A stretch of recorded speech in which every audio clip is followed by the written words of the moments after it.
आणि विधानसभेच्या जागा वाटपासाठी एकीकडे महायुतीच्या चर्चेला वेग आलेला असतानाच उपमुख्यमंत्री देवेंद्र फडणवीस यांनी अजित पवारांच्या राष्ट्रवादीबद्दल खळबळजनक वक्तव्य केलंय। ओएसिस फर्टिलिटीच्या तज्ञांनी IVF उपचार पद्धतीद्वारे 1 लाखांहून अधिक जोडप्यांना मातृत्व प्राप्तीचा आनंद दिला आहे। मोफत अपॉइंटमेंट बुक करण्यासाठी आजच संपर्क साधा। एका मुलाखतीत बोलताना त्यांनी लोकसभेमध्ये शिंदेंच्या शिवसेनेच्या तुलनेत अजित पवारांच्या राष्ट्रवादीची कमी मतं भाजपला मिळाली असा गौप्यस्फोट केला।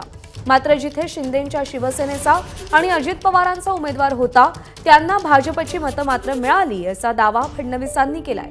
विशेष म्हणजे लोकसभा निवडणुकीत भाजपला अजित पवारांमुळे फटका बसला असा आरोप संघानं केला होता। तसंच भाजपमधूनही काही नेत्यांकडून राष्ट्रवादी विरोधात नाराजीचा सूर उमटलेला होता।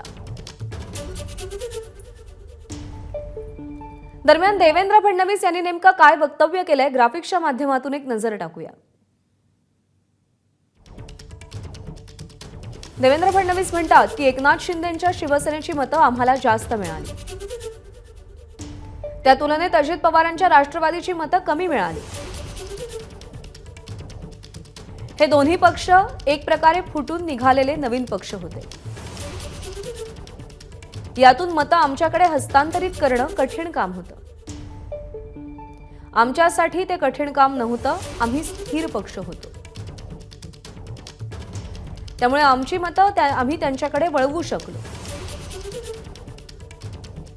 विधानसभेत ते नक्कीच मतं आमच्याकडे वळवू शकतील।